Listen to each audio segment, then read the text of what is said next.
Ya, masih membahas jelang putusan terkait gugatan Capres-Cawapres yang akan diputuskan oleh MK hari ini.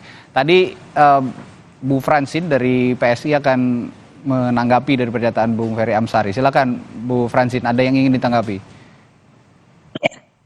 Ya, saya ingin menegaskan kembali ya, itu diperjuangkan di sini kan secara konstitusi, dan secara konstitusi yang diperjuangkan bukan cuma satu orang. Ya. Ini yang orang-orang selalu dikait-kaitkan dengan satu nama tertentu saja. Padahal tadi kaitannya kalau dengan hakim MK ini, ketua hakim MK dianggap sebagai omnya Mas Gibran. Yang diperjuangkan itu 21,2 juta anak muda Indonesia, bukan cuma satu orang Mas Gibran. Itu. Dan lagi kalau misalnya itu kan, kalau memang Mas Gibran ini memang kompeten, lagi kenapa justru dihambat? Berarti kan gitu. Anak-anak muda sekarang ini yang kita butuhkan di adalah kita butuh orang-orang yang gesit, ide-idenya segar, mau kerja, mampu kerja. Kalau memang Mas Gibran memenuhi kriteria semua dan publik percaya pada itu, kita nanti dikembalikan lagi dalam pemilu. Kalau memang terpilih, ya berarti memang itulah aspirasi rakyat, itulah kepercayaan publik. Dan tingkat kepuasan terhadap kinerja Mas Gibran ini sangat tinggi loh di Solo dalam waktu yang sangat singkat ya. Ya, Bung Andreas, ada tanggapan soal ini? Apakah ini murni dorongan seorang atau sekelompok sekelompok orang begitu yang ada di partai yang ingin mendorong, berupaya untuk mengusung anak muda sebagai calon pemimpin, atau Anda punya perspektif lain, Bung Andreas? Ya, di PDI Perjuangan itu banyak anak-anak muda, dan rata-rata kan ya, Mas Ganjar itu orang muda, anak muda, gitu. Artinya dari segi usia juga ya relatif muda lah gitu. Artinya banyak anak-anak muda yang juga di PDI Perjuangan yang kita untuk menjadi pemimpin itu melalui proses kaderisasi, dan kaderisasi itu butuh waktu, butuh pengalaman, sehingga dia mempunyai kompetensi untuk kemudian menjadi pemimpin ke depan. Nah, yang saya khawatirkan, yang saya lihat justru bukan ya kita mendorong anak muda, tapi mempolitisasi ya dengan mengatasnamakan yang muda ini untuk kepentingan yang ya kalau saya pikir ya masyarakat bisa melihat bagaimana apa yang terjadi selama ini gitu.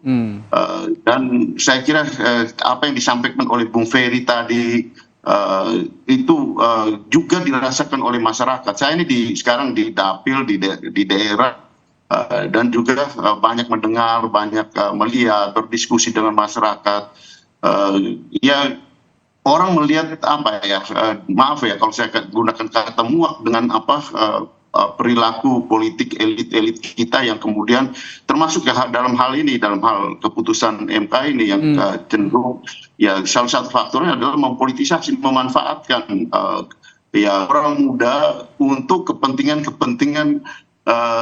ya kekuasaan semata. Jadi saya kira ya kita cukuplah ya dengan cara-cara berpolitik yang di luar norma dan etika yang seharusnya dilakukan gitu. Saya kira sudah cukup banyak orang menyampaikan ini, dan seharusnya ini didengar dan mereka yang mendorong seperti ini ya berhati-hatilah dengan upaya mempolitisasi, kemudian melanggar etika, termasuk juga melanggar konstitusi seperti yang disampaikan oleh Bung Ferry tadi gitu. Ini kan juga ini akan menjadi catatan buruk ke depan kalau kita hari ini melanggar konstitusi, kemudian ke depan nanti masih ada banyak proses yang berkaitan dengan proses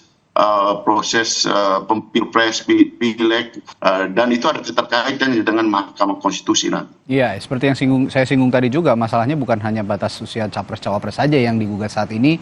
Kemungkinan masih ada tahapan-tahapan selanjutnya yang rentan akan digugatan begitu ya, dari sengketa pemilu maupun juga tahapan-tahapan pemilu lainnya.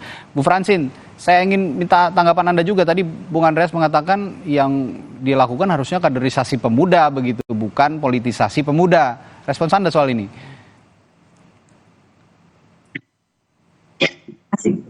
Gini, tanggung jawab kita adalah memberikan ruang kepercayaan seluas-luasnya terhadap orang-orang yang kompeten dan terhadap batasan usia tadi. Ya. Tuh. Ibu Francine, mohon maaf, suara Anda agak terputus-putus. Eh, Mungkin ada gangguan hubungan sinyalnya yang bisa Udah diperbaiki. jelas? Nah, ya, oke, baik. Silakan Bu Francine. Oke. Kaderisasi itu bagus dan memang wajib untuk dilakukan. Tapi kembali lagi, yang menjadi batasan bukan usia, tapi Oke. yang dilihat adalah kompetensi. Baik. Itu. Dan kalau memang ada anak muda yang memang kompeten, mau kerja, mampu kerja, kenapa tidak diberikan kesempatan? Oke. Oke, sejauh ini Anda melihat Mas Gibran kompeten? Oh tentu, tingkat kepercayaan publik itu dari survei kan tidak bohong.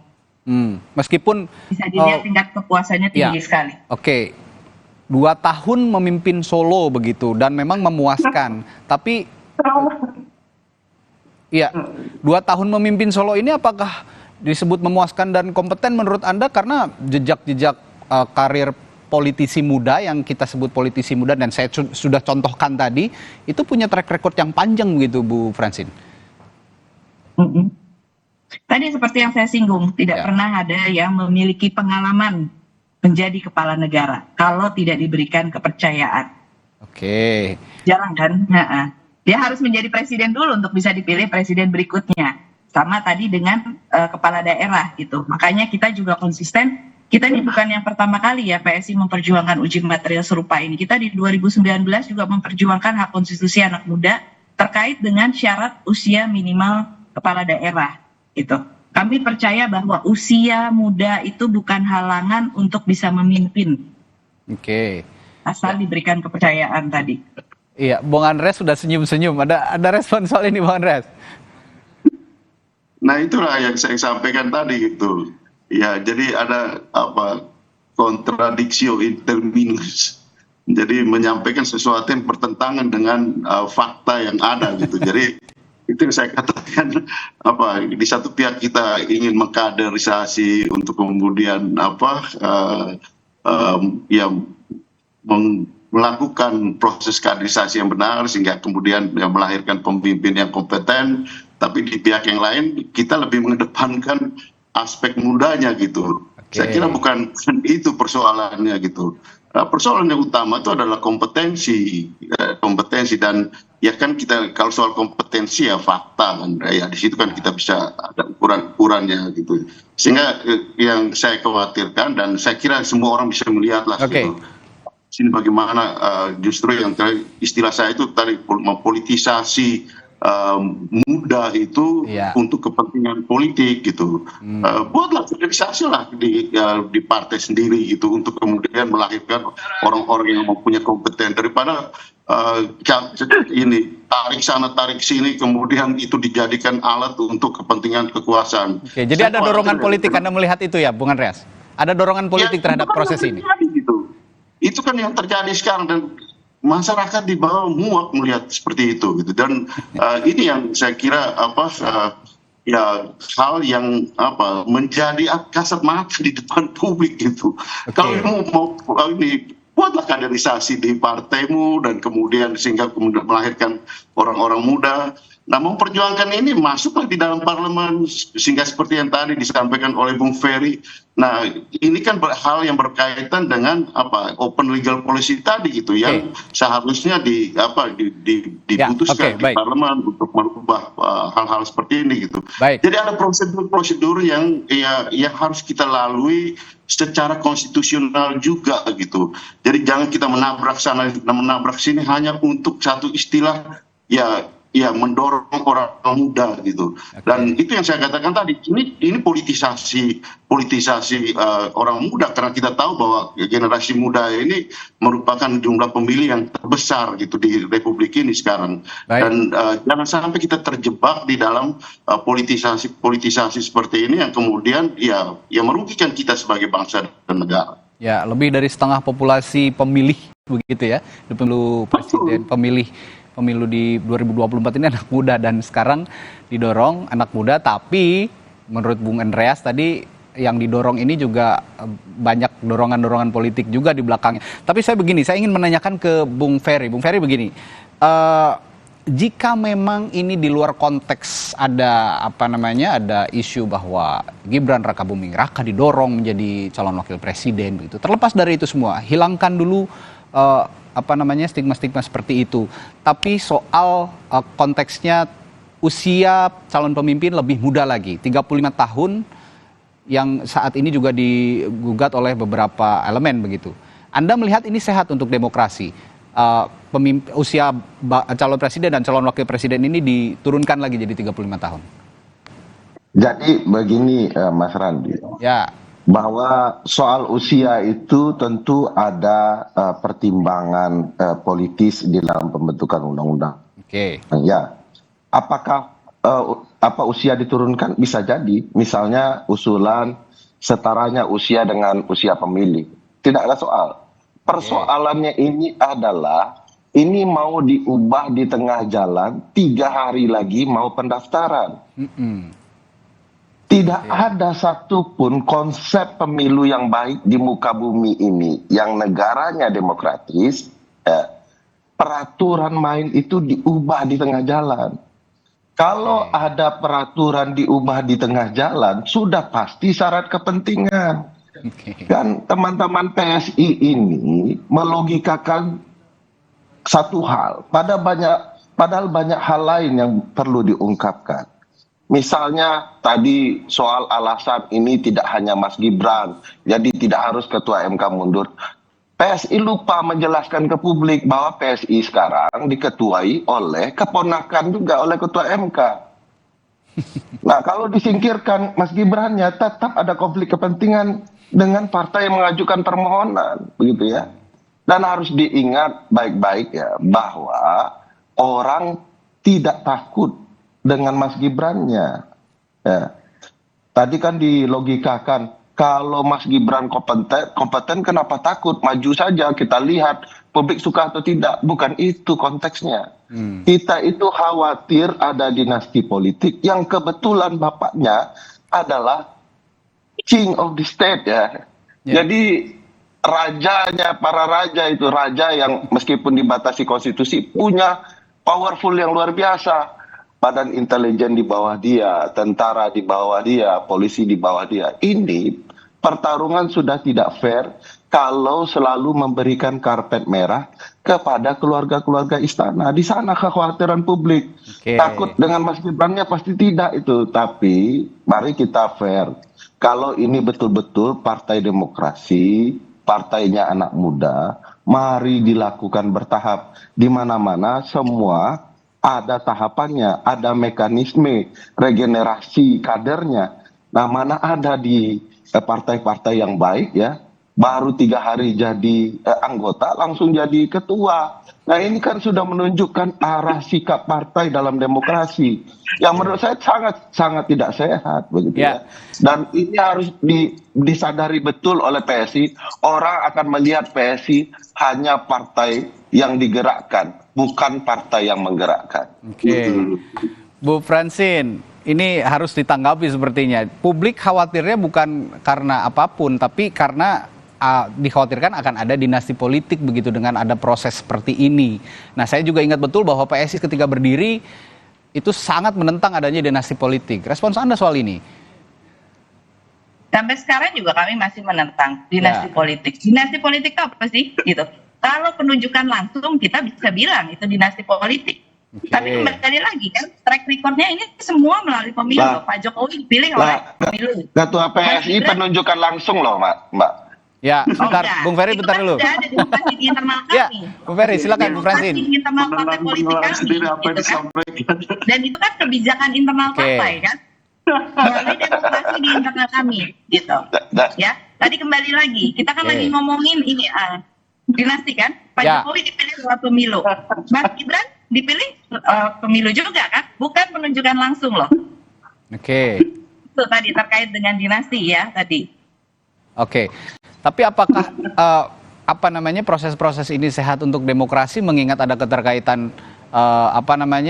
hubungan keluarga begitu dengan Pak Jokowi, ada juga ketua umum Anda sebagai adiknya Mas Gibran. Ini upaya ya Anda mengatakan sampai saat ini menentang dinasti politik, tapi tetap mengarahkan ke arah sana begitu. Ini bagaimana Anda bisa menjelaskan soal ini, Bu Ini Fransi? kita kalau kita flashback ya, kalau kita lihat nih secara jalurnya nih, permohonan kita ini kita ajukan waktu itu di 9 Maret 2023. Oke. Tidak ada keributan apapun waktu itu mengenai siapa capres, cawapres, murni itu adalah memperjuangkan hak konstitusi anak muda. Nggak ada. Ini kan ribut-ribut urusan mau memajukan Mas Gibran kan baru-baru akhir-akhir ini. Sementara diskusi di internal kami itu sudah mulai dari Desember 2022 sampai akhirnya kami matangkan di Maret 2023 kami ajukan itu. Nggak ada waktu itu. Sunyi senyap. Baru beberapa bulan kemudian atau bahkan baru beberapa bulan terakhir ini ada yang mendorong-dorong Mas Gibran. Nah, tadi kembali lagi kalau dari PDIP mengatakan bahwa ini kok kader partai politik lain yang justru didorong gitu. Seharusnya gitu kan gitu. Kami ini memberikan pengakuan gitu bahwa PDIP mampu melahirkan kader-kader politisi yang kompeten. Nah, ini suatu pengakuan justru gitu. Dan ini juga adalah ya kami kebesaran hati kalau memang melihat ada orang lain yang kompeten dan memang bisa didukung untuk maju, ya kita bantu dukung gitu loh. Ya, oke. Nah, ini satu pernyataan menarik juga bahwa kalau memang ada kader PDIP yang muda, yang sesuai dengan kriteria di bawah 35 tahun atau 35 tahun, itu juga pantas untuk diusung. Kita tagih nanti komitmennya juga dari PSI Bung Andreas. Gimana Bung Andreas? PSI bilang tadi Maret 2023 udah gugatan, tapi sekarang kok baru rame-rame katanya begitu. Iya, kalau mau merubah itu masuklah di dalam parlemen dulu, kemudian baru kemudian memperjuangkan. Lebih baik berkampanye soal itu gitu. Nanti kalau kami masuk parlemen kami akan memperjuangkan ini, akan perubahan ini. Itu hal yang legal gitu, tidak melawan konstitusi gitu. Nah, sehingga ya itu satu hal. Kemudian ya yang berikut adalah ya ini kita semua tahu lah gitu ya bahwa proses ini seperti yang tadi juga Bung Ferry sudah mengungkapkan panjang lebar gitu soal ini berkaitan dengan kekuasaan, berkaitan dengan keluarga, juga bagaimana dengan ketua dari partainya Ibu Francine yang ditunjuk langsung 3 hari setelah menjadi anggota kemudian langsung ditunjuk. Nah ini kan semua orang lihat, semua orang memperhatikan itu. Nah di situ yang kemudian yang saya kembalikan, saya katakan bahwa ini ya kita di satu pihak kita mempolitisasi orang muda untuk kepentingan elektoral kita dengan mengorbankan terlalu banyak hal, termasuk mengorbankan orang muda sendiri gitu. Saya kesian gitu dengan baik itu ya Mas Gibran yang sekarang menjadi diombang-ambing sana sini, sementara dia masih di dalam tugas yang harus dilaksanakan, dan ini akan menjadi presiden yang buruk untuk di Republik ini kalau kita memaksakan ini dan kemudian kalau keputusan itu terjadi, dan ya saya tidak mau berspekulasi gitu, tapi kalau keputusan itu terjadi dan ini benar-benar terjadi, ini akan menjadi presiden yang sangat buruk untuk perjalanan konstitusi kita dan akan menjadi perhatian dunia gitu, bahwa ya ini terjadi di suatu republik yang sedang belajar menjadi negara yang demokratis gitu. Karena kita di sini mempolitisasi orang muda dengan mengorbankan orang muda untuk kepentingan kekuasaan. Tapi apapun pendapatnya dari Bung Andreas, Bu Francine tadi, saya melihat sama-sama punya benang merah. Kita serahkan kepada publik begitu ya. Kalau Bung Andreas melihat ini sulit sekali dipisahkan dari adanya intervensi politik kekuasaan, itu kembali lagi nanti rakyat yang menilai. Bu Francine juga begitu. Kalau memang ini Mas Gibran ini layak atau tidak diusung jadi pemimpin begitu, apalagi untuk calon wakil presiden, diserahkan juga karena Mas Gibran berproses juga seperti di Solo dipilih juga oleh rakyat. Semua diserahkan kepada rakyat begitu. Nah, tapi dari Bung Ferry tadi saya catat bahwa demokrasi dan konstitusi menjelang pemilu 2024 kalau memang mepet, kalau memang MK-nya nanti mengabulkan gugatannya, ini tentu akan mencederai konstitusi begitu. Nah, kita harapkan sama-sama Bapak-bapak dan juga Ibu, hari ini Mahkamah Konstitusi bisa berpikir secara sehat, secara jernih dan mewakili suara rakyat, suara konstitusi begitu. Jangan sampai Mahkamah konstitusi dinilai oleh publik sebagai mahkamah kekuasaan atau apalagi mahkamah keluarga begitu ya. Baik, terima kasih Bung Ferry Amsari, pakar hukum tata negara di Universitas Andalas, lalu Direktur LBH Partai Solidaritas Indonesia Fransini Wijoyo, dan politisi PDI Perjuangan Andreas Hugo Parera telah berbagi perspektifnya pagi hari ini di Sapa Indonesia Pagi. Sehat selalu Bapak-bapak dan Ibu, sampai jumpa lagi di lain kesempatan. Saudara, Sapa Indonesia Pagi masih punya berita menarik lainnya setelah jeda. Di antaranya ada warga Kolaka, Sulawesi Tenggara yang tewas diterkam buaya di sungai desa setempat. Nah, korban ini diterkam buaya saat sedang menjaring ikan. Saat lagi informasinya untuk Anda.